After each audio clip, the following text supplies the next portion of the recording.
Hi everyone, so today I'm doing a 1940s makeup look, a collab with the Faithful Fab ladies, and I'm starting with foundation. So in 1948, Max Factor launched the Pan Stick Cream Foundation in a tube. So that's why I'm going in with my Wet n Wild and my L'Oreal, because the Wet n Wild's a little fair on me. But you could actually still find the Max Factor Pan Stick Cream Foundation on Amazon, and I believe Max Factor is still a very, popular, affordable brand. Mostly, I feel like it's in like Europe area it's available.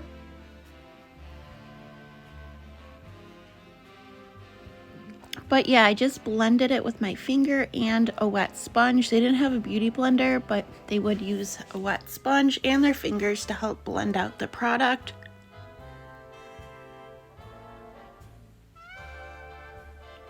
And the coverage was a lot lighter, and the makeup was actually hard to come by in the 40s because of the war.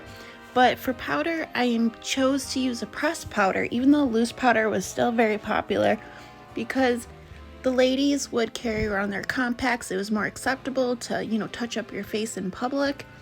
And for blush or rouge, they had cream or powder, but I chose to go in with powder this time, and popular colors were peachy, coral, and pink shades for soft and natural looks. So mine's kind of like a peachy light blush that I used. And for brows, pencil brows, were still used, but in my research, eyebrow pomades were also used to keep unruly brows in check.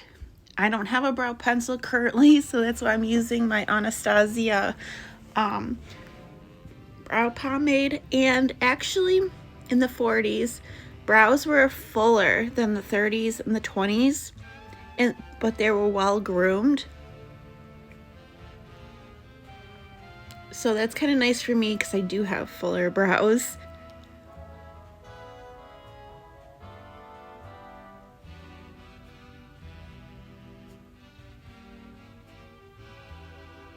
And for eyeshadow, so in the wartime, eyeshadows were actually hard to come by because a lot of the makeup companies were making supplies towards the war effort, like medical supplies or whatever else was needed for the war, and metals and all that you couldn't find, like they needed it for the war. So a lot of women would make their eyeshadows homemade. They would use soot from candles to help create eyeshadow in like Vaseline. But the colors were limited and muted, and grays and browns are popular. Some greens and violets and blues are available more after the war. And for eyeliner, towards the end of the 40s, eyeliner was worn more obviously on the upper lids, more defined line behind the lashes extending towards to create more of an almond shape of your eyes. So it's a little more bolder in the 40s, and you could extend it a little bit.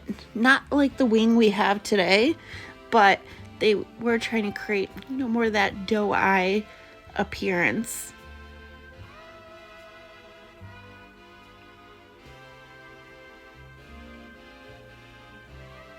But yes, I would love for you guys to check out all the ladies in the Faithful Fab group. I will have everyone linked down below so you could check out all their videos and see what they do for the 1940s look.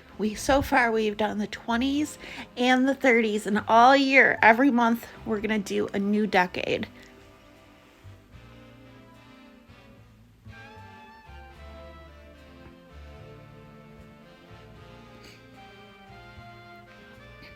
And mascara. So mascara still came in the block cake formula, like Maybelline had a brand.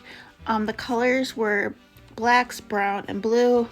I don't own that, so I'm just using my tube, mascara. And they did put it on the lower lashes too, but that was optional. I don't think everyone did that. And most of the beauty videos I've watched, like the beauty tutorials from the 40s, They wanted more natural, fluffy, like get any excess off.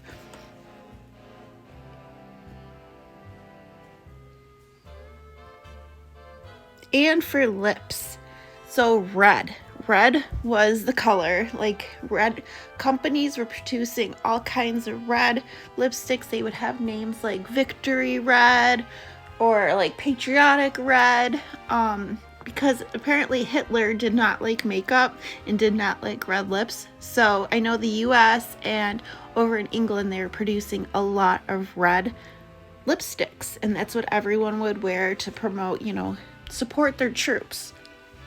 And pencils were also started to make their mark in the 40s.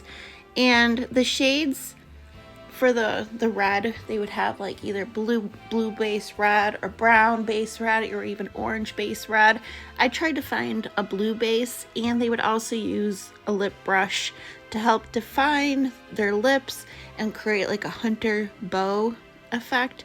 And women who had thin lips, they would overline a little bit to make their, you know, upper lip look more fuller. I tried to do that a little bit because I do have, you know, smaller upper lips.